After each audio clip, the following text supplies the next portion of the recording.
오늘 우리가 다 함께 나눌 말씀은 로마서 3장 19절부터 31절 말씀입니다. 본문을 교독하시겠습니다. 우리가 알거니와 무릇 율법이 말하는 바는 율법 아래 있는 자들에게 말하는 것이니 이는 모든 입을 막고 은세장으로 하나님의 심판 아래에 있게 하려 함이라. 그러므로 율법의 이야기가 하심을 체험하니 율법으로 죄를 깨달으리라. 이제는 율법 외에 하나님의 한 의가 나타났으니 율법과 선지자들에게 증거를 받은 것이라. 곧 예수 그리스도를 믿음으로 말미암아 모든 민족에게 주신 하나님의 의인이 차별이 없느니라. 모든 사람이 죄를 범하였음에 하나님의 영광에 이르지 못하더니 그리스도 예수 안에 있는 성령으로 말미암아 하나님의 의로 값없이 의롭다 하시는 자가 되었느니라. 이 예수를 하나님이 그의 피로써 믿음으로 말미암는 화목제물로 세우셨으니 이는 하나님께서 길이 참으시는 중에 전에 지은 죄를 간과하심으로 자기의 의로우심을 나타내려 하심이니 곧 이때 자기의 의로우심을 나타내사 자기도 의로우시며 또한 예수는 자를 의롭다 하려 하시리라.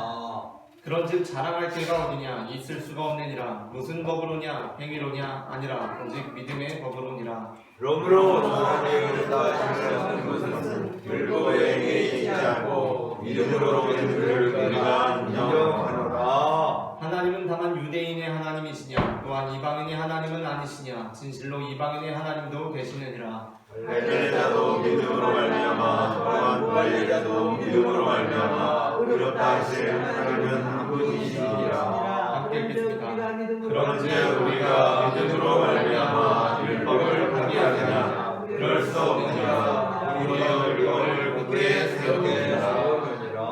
아멘. 사도 바울은 로마서 3장 19절부터 30절을 통해서 사람이 의롭다 하심을 얻는 것은 율법의 행위에 있지 않고 믿음으로 되는 것이라고 말씀합니다. 28절입니다. 그러므로 사람이 의롭다 하심을 얻는 것은 율법의 행위에 있지 않고 믿음으로 되는 줄 우리가 인정하노라. 아멘. 그러면 우리가 생각하기에는 로마서 3장의 결론이 그런즉 그러니까 그러므로 우리가 믿음으로 말미암아 이제 율법을 파기하노라 라고 나아가야 할 것 같습니다. 하지만 바울은 사람이 의롭다 하심을 얻는 것은 율법의 행위에 있지 않고 믿음으로 나아가는 것이라고 해서 그러므로 우리가 믿음으로 말미암아 율법을 파기하노라 라고 나아가지 않습니다. 오히려 본문은 30절까지 우리가 정독을 했다면 31절에서는 전혀 예상치 못한 결론을 맞습니다. 31절입니다. 그런즉 우리가 믿음으로 말미암아 율법을 파기하느냐? 그럴 수 없느니라. 도리어 율법을 굳게 세우느니라. 아멘. 예수님께서도 마태복음 5장에서 복음을 선포하시면서 신명기 11장에 나오는 율법적 신앙에 도전하는 것 같은 말씀을 하셨습니다. 신명기 11장에 나오는 모든 율법을 종합하는 것 같은 그 율법적 신앙이란 우리가 하나님의 명령을 따르면 복을 받고 하나님의 명령을 떠나면 저주를 받는다는 것이었습니다. 신명기 11장 26절부터 28절 말씀을 한 절씩 교독하고 마지막 절 함께 읽겠습니다. 내가 오늘 복과 저주를 너희 앞에 두나니 너희가 만일 내가 오늘 너희에게 명하는 너희가 여호와의 이름을 걸면 복이 될 것이요 너희가 만일 내가 오늘 너희에게 명령하는 도에서 돌이켜 떠나 너희의 하나님 여호와의 명령을 듣지 아니하고 본래 알지 못하던 다른 신들을 따르면 저주를 받으리라. 아멘. 이처럼 복과 저주를 선포하는 것이 모든 율법의 형태였습니다. 그런데 예수님께서 전하시는 복음에는 저주가 없었습니다. 처음부터 끝까지 다 복인 말씀을 선포하십니다. 그 대표적인 것이 예수님께서 처음으로 설교하셨던 마태복음 5장 3절부터 12절의 팔복입니다. 본문을 한 절씩 교독하겠습니다. 심령이 가난한 자는 복이 있나니 천국이 그들의 것이며 애통하는 자는 복이 있나니 그들이 위로를 받을 것이며 온유한 자는 복이 있나니 그들이 땅을 기업으로 받을 것이며 의에 지고 많은 자는 복이 있나니 그들이 배부를 것이며 긍휼히 여기는 자는 복이 있나니 그들이 긍휼히 여김을 받을 것이며 마음이 정결한 자는 복이 있나니 그들이 하나님을 볼 것이며 화평하게 하는 자는 복이 있나니 그들이 하나님의 아들이라 일컬음을 받을 것이며 의를 위하여 화평을 받는 자는 복이 있나니 천국이 그들의 것이니라. 나로 말미암아 너희를 욕하고 박해하고 거짓으로 너희를 거슬러 모든 악한 말을 할 때에는 너희에게 복이 있나니 너가 조심하라. 그래서 너희의 상이 크니라. 너희 손에 있던 문제들로 이같이 박해하려 느니라. 아멘. 성경은 예수님의 첫 번째 말씀, 첫 번째 설교로 복으로 충만한 말씀을 예수님의 대표적인 말씀으로 제시하고 있습니다. 이 복으로 충만한 메시지를 듣고 유대인들은 예수님께서 율법에 도전하신다고 느꼈을 것입니다. 원래는 복을 말씀하면 저주도 말씀해야 합니다. 그런데 복으로 다 말씀하시는 그 말씀을 듣고 유대인들은 예수님께서 율법에 도전하신다고 느꼈다는 것입니다. 그러나 예수님께서는 이어지는 말씀을 통해 자, 내가 이제 율법을 폐하러 왔다라고 하지 않으십니다. 오히려 예수님께서는 이렇게 말씀하십니다. 17절을 합독하시겠습니다.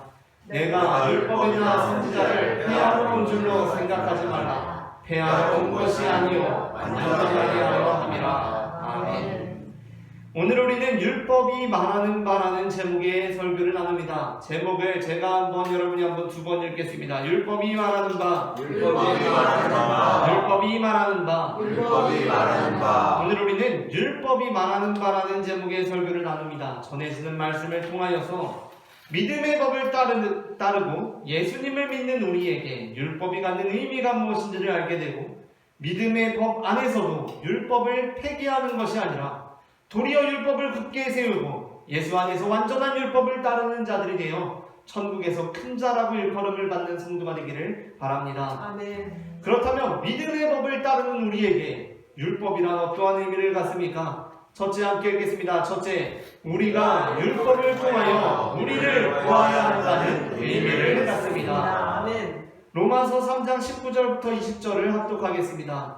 우리가 알거니와 무릇 율법이 말하는 바는 율법 아래에 있는 자들에게 말하는 것이니 이는 모든 입을 막고 온 세상으로 하나님의 심판 아래에 있게 하려 함이라. 그러므로 율법의 행위로 네 앞에 의롭다 하심을 얻을 근처가 없나니 율법으로는 죄를 깨달음이니라. 아멘.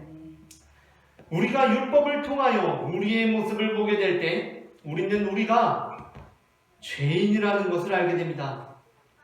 율법의 결정체가 무엇입니까? 율법의 결정체는 십계명입니다. 십계명은 우리에게 이렇게 말씀합니다. 출애굽기 20장 1절부터 17절을 선별적으로 한 절씩 교독하겠습니다.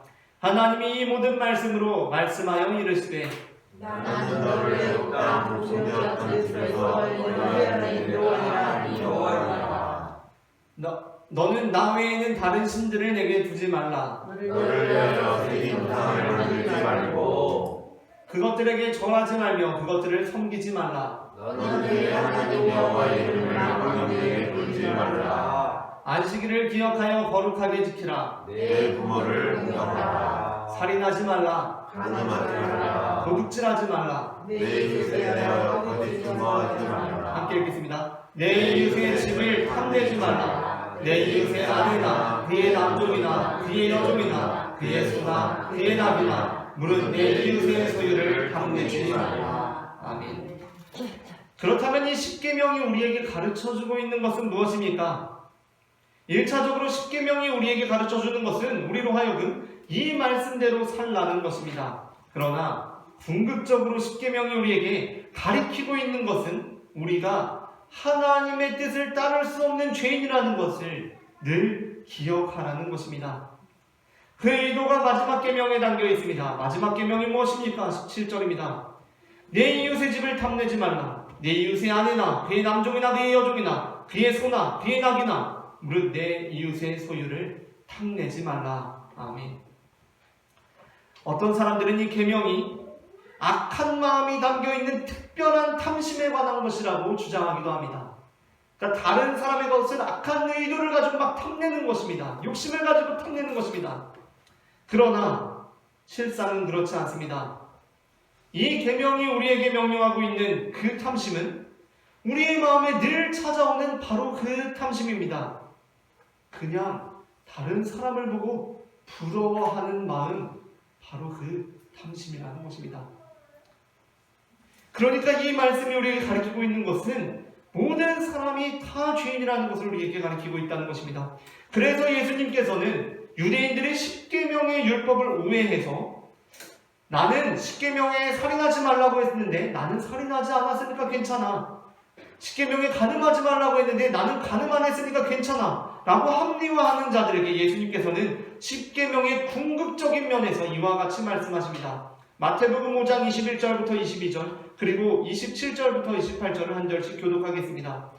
옛사람에게 말한 바 살인하지 말라. 누구든지 살인하면 심판을 받게 되리라 하였다는 것을 너희가 들었으나 나는 너희에게 이르노니 형제에게 노하는 자마다 판정을 받게 되고 형제를 대하여 나가라는 자는 공의의 상관을 되고 미련한 자는 지옥불에 들어가게 되리라. 또 간음하지 말라 하였다는 것을 너희가 들었으나 나는 너희에게 이르노니 능력을 보호하는 자를 보는 자마다 마음에 이미 간음하였느니라. 아멘.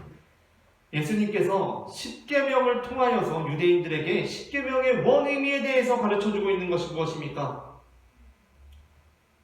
너희가 10계명을 오해하고 있구나. 10계명의 원의미는 우리가 다 죄인이라는 것이다 라는 것입니다. 그래서 창세기 3장에서 여자는 바로 10번째 계명의 탐심으로 인하여 범죄하며 골로새서 3장에서는 10번째 계명에 해당하는 탐심을 첫 번째 계명인 우상숭배와 관련짓고 있습니다. 창세기 3장 6절과 골로새서 3장 5절부터 6절을 한 절씩 읽겠습니다. 여자가 그 나무를 본즉 먹음직도 않고 보암직도 않고 지혜롭게 할 만큼 탐스럽기도 한 나무인지라. 여기서 이 탐욕이 10계명의 10번째에 나오는 탐욕과 같은 단어를 사용하고 있습니다. 여자가 그 열매를 따먹고 자기와 함께 있는 남편에게도 주매 그도 먹은지라. 골로새서 말씀을 교독하겠습니다. 그러므로 상생이 지체를 두지라. 고등남과 연어와 사욕과 악한 의욕과 탐심은 우상숭배니라. 함께 읽겠습니다. 이것들로 말미암아 하나님의 진노가 임하느니라. 아멘. 인류가 타락하게 된 이유 그것이 무엇입니까? 바로 탐욕의 마음, 탐심 때문이었습니다. 골로새서 말씀은 탐욕이라는 것을 10계명의 10번째 계명을 10계명의 첫 번째 계명과 함께 연결짓고 있습니다. 만일 율법이 없었다면 우리는 살인하지도 않고 간음하지도 않고 나름 깨끗하게 살고 있으니까 나는 잘 살고 있다고 생각할 수 있습니다. 큰 죄를 지은 것도 아니니까 괜찮다고 생각할 수 있습니다. 그러나 우리가 율법을 보게 될 때 우리는 우리의 실상이 멸망당할 수밖에 없는 죄인임을 분명하게 깨닫게 되는 것입니다. 하나님께서는 우리가 우리의 인생을 통하여 영생에 대한 비밀을 깨닫게 하시기 위해 우리의 인생을 통해 그 의미들을 발견케 하셨습니다. 우리가 육체적으로 치명적인 병에 걸린다는 것은 안타까운 일이지만 우리는 그 치명적인 질병을 통해 우리의 영적인 상태에 관해서도 분명하게 깨달을 수 있습니다.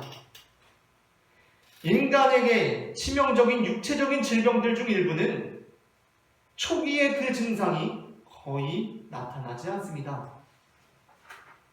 아니, 거의 말기에 이르러서야 돌이킬 수 없을 때가 되어서야 배가 좀 아프기도 하고 허리 뒤편이 좀 쑤시기도 하고 그 증상이 나타납니다.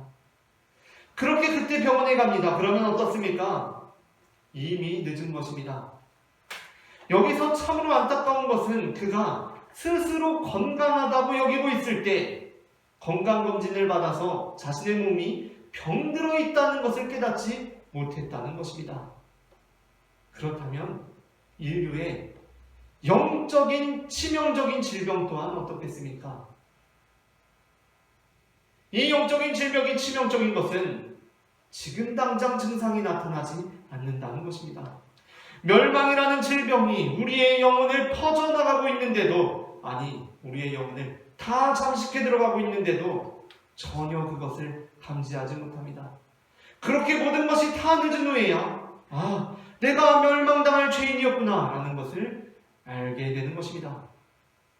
우리가 그 멸망으로부터 구원을 받는 방법은 하나님께서 우리에게 주신 율법을 통하여 우리가 아직 건강한 것 같을 때, 건강한 것이 아니라 건강한 것 같을 때 우리가 멸망당할 죄인이라는 것을 깨닫게 되는 것입니다. 그러한 면에서 믿음의 법 안에 있는 우리에게 율법은 여전히 유의미하지 않습니까? 하나님께서는 우리에게 율법을 주셨습니다. 우리는 이 율법을 통해 내가 죄인이라는 것을 깨닫습니다. 하나님께서 내게 주신 삶에 자족하지 못하고 다른 사람들을 부러워하고 원망과 불평하는 모습을 돌이켜보며 내가 죄인이구나 라는 것을 깨닫게 한다는 것입니다. 다음으로 둘째, 함께 읽겠습니다. 둘째, 우리가 율법을 통하여 예수 그리스도를 사모해야 한다는 의미를 갖습니다. 믿음의 법을 따르는 우리에게 율법은 우리가 예수 그리스도를 사모해야 한다는 그 의미를 갖습니다. 로마서 3장 21절부터 22절을 합독하겠습니다. 이제는 율법 외에 하나님의 한 의가 나타났으니 율법과 선지자들에게 증거를 받은 것이라. 곧 예수 그리스도를 믿음으로 말미암아 모든 믿는 자들에게 비치는 하나님의 의인이 차별이 없느니라. 아멘. 바울은 하나님의 의는 율법 외에 나타나는 것이라고 분명히 선포하면서도 또한 율법과 선지자들이 그 하나님의 의를 증거하고 있다라고 말씀합니다.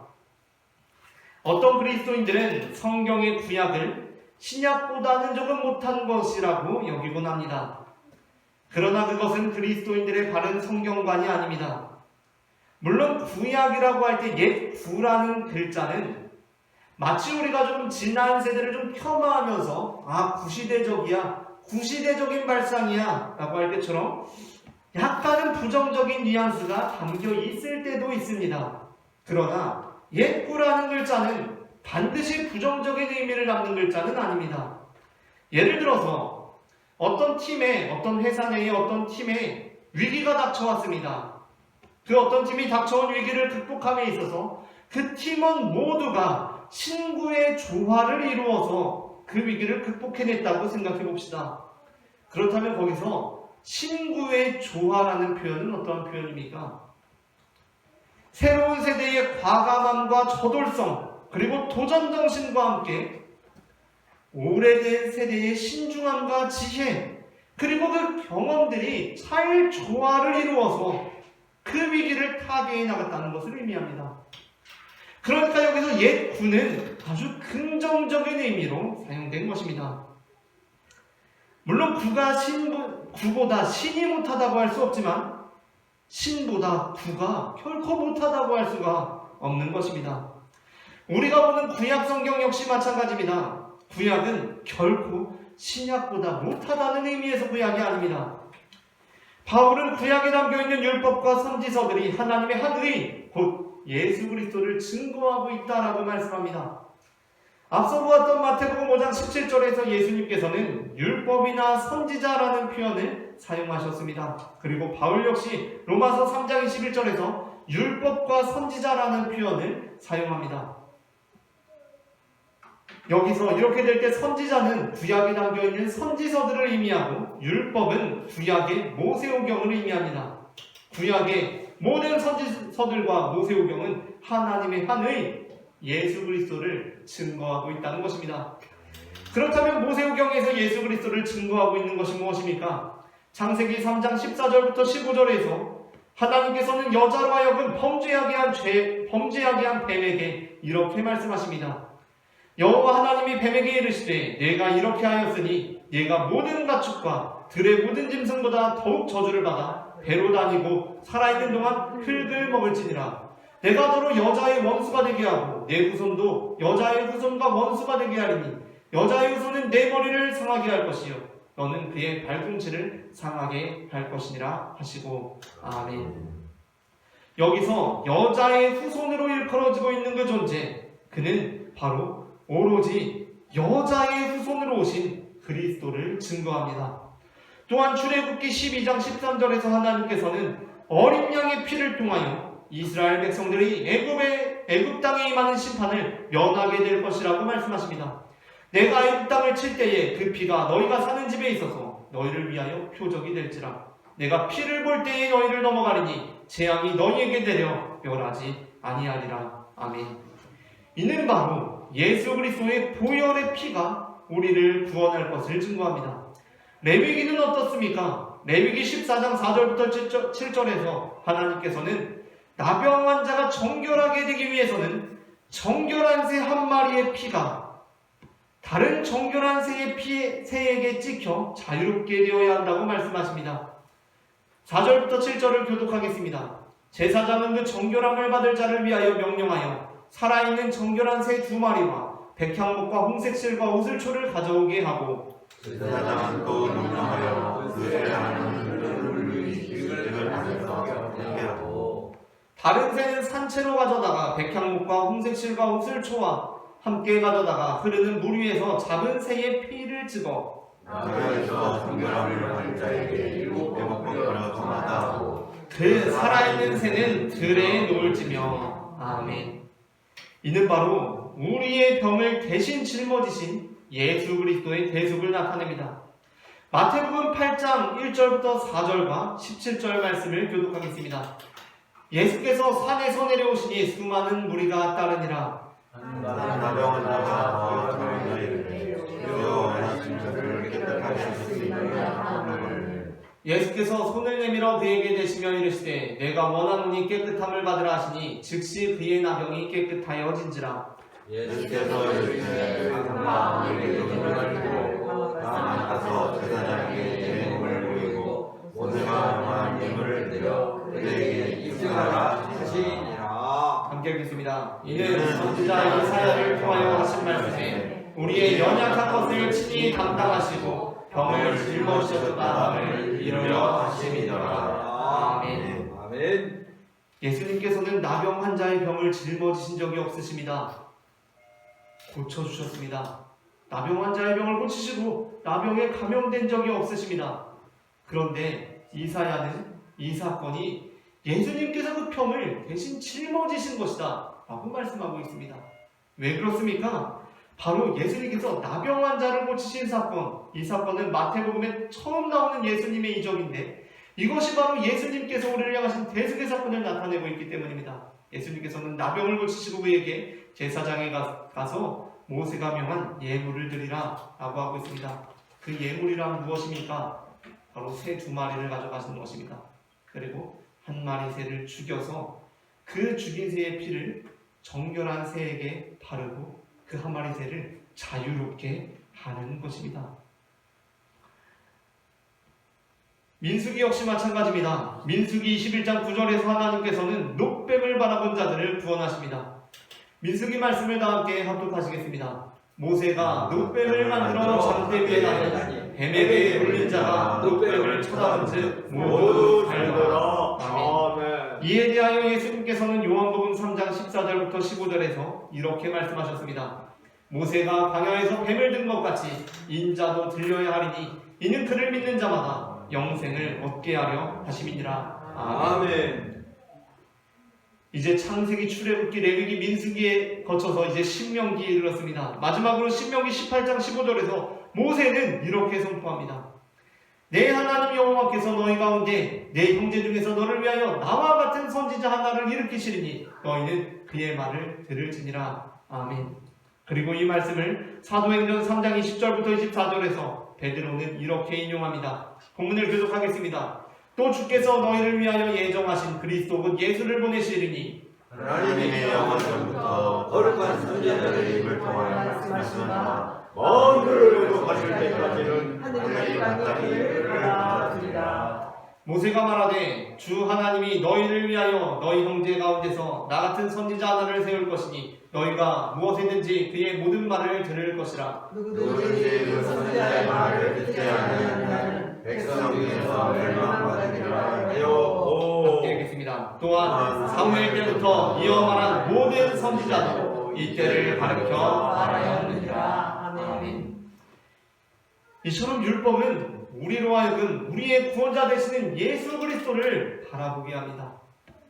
우리가 구약 성경을 읽을 때 지난 약속이니까 이것은 예수님과 상관없는 것이 아닙니다. 모든 율법과 선지자들이 바로 예수 그리스도를 가리키고 있다는 것입니다. 아멘. 그러므로 우리는 신구의 조화를 잘 이루어서 구약이라고 낮게 보는 것이 아니라 신구의 조화를 잘 이루어서 예수 그리스도를 바라보므로 우리가 믿음으로 더욱 굳게 율법을 세워야 하는 것입니다. 아멘. 마지막으로 셋째 함께 읽겠습니다. 셋째, 우리가 율법을 넘어서 그리스도의 장성한 분량에 이르러야 한다는 의미를 갖습니다.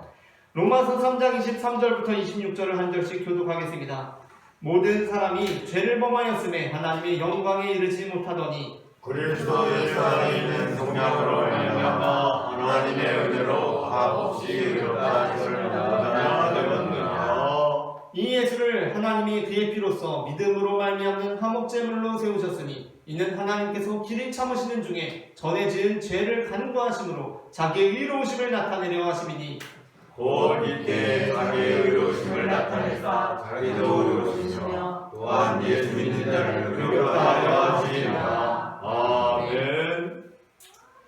이제 첫 번째, 두 번째는 율법이 참 유의미하다고 살펴보았는데 역시 그래도 세 번째는 예수 그리스도를 선포함으로 율법보다 율법을 좀 폐하고 예수 그리스도를 세워야 하는구나 라고 생각하실지도 모르겠습니다. 그러나 바울은 우리가 예수 그리스도를 통해 구원받는다는 것을 그 사실 자체가 우리가 율법을 굳게 세우는 일이라고 선포합니다. 그렇다면 우리가 율법을 통해 구원받는 것이 아니라 예수 그리스도를 통해 구원받는 것이 어떻게 또 율법을 세우는 일이 되는 것입니까?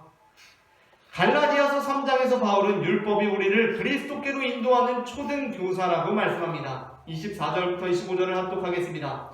이같이 율법이 우리를 그리스도께로 인도하는 초등교사라며 우리로 하여금 믿음으로 말미암아 의롭다함을 얻게 하려 합니다. 믿음이 영으로는 우리가 초등교사 아래에 있지 아니하도다. 아멘. 여기서 초등교사라는 단어는 그리스 로마 시대의 귀족 가문들이 좀 똘똘한 종을 골라서 그 가문의 소년들, 자기 자녀들이 청소년기에 이르기까지 지도하게끔 했던 교사를 의미합니다. 아버지들은 자신이 직접 자기 아들을 지도하지 않고 자기가 데리고 있는 종들 중에 똘똘한 애를 골라서 자기 아들의 무예도 지도하고 좀 공부도 시키고 그렇게 했습니다. 그것이 바로 초등교사입니다. 그렇다면 오늘날로 바꾸어서 초등학교 선생님, 초등교사 홍길동 선생님의 가장 큰 보람은 무엇이겠습니까? 그 소년을 지도하고 있던 그 똘똘한 종의 가장 큰 보람은 무엇이겠습니까? 초등학교 선생님의 가장 큰 보람은 아이들이 초등학교 공부를 잘 해내는 것이 선생님께 가장 큰 보람일 것입니다. 그러나 홍길동 선생님이 바라보는 미래는 거기서 끝나지 않습니다. 그냥 이 아이들이 초등학교 공부만 잘 마치는 것이 아니라 초등학교 공부를 잘 마치고 중학교, 고등학교, 대학교 공부도 잘 마쳐서 훌륭한 사람들이 되는 것이 바로 초등학교 선생님 홍길동 선생님의 큰 보람일 것입니다. 그러니까 제자들은 홍길동 선생님이 아무리 좋아도, 홍길동 선생님이 아무리 잘 가르쳐도 계속 초등학교에 남아서 홍길동 선생님한테만 배우려고 해서는 안 됩니다. 초등학교를 졸업하고 중학교, 고등학교, 대학교 공부를 잘하는 것이 홍길동 선생님을 떠나는 길이 아니라는 것입니다. 홍길동 선생님을 폐하는 길이 아니라는 것입니다. 오히려 그것이 홍길동 선생님을 세워주는 일이라는 것입니다. 율법은 이처럼 우리를 그리스도로 인도하는 초등교사입니다. 그렇기에 우리가 율법을 굳게 세우는 것은 율법에 얽매여 있는 것이 아닙니다. 율법이 우리의 죄인됨을 깨닫게 한다는 의미에서, 그리고 율법이 우리로 하여금 그리스도를 사모하게 한다는 의미에서 우리가 율법을 소중하게 여기는 것이 율법을 굳게 세우는 것과 마찬가지로 이제 예수 그리스도를 통해 구원받은 우리가 율법을 넘어서 예수 그리스도의 장성한 분량에 이르는 것이 율법을 굳게 세워주는 일이라는 것입니다. 말씀을 마칩니다. 율법이 말하는 바는 율법을 통하여 우리를 보게 될 때 우리가 죄인이라는 것이며, 율법이 우리로 하여금 예수 그리스도를 사모하게 한다는 것이고, 또한 율법을 넘어서 그리스도의 장성한 분량에 이르라는 것입니다. 우리가 믿음의 법 안에서 율법을 굳게 세우는 자들이 되어 천국에서 크다 일컬음을 받기를 소망합니다.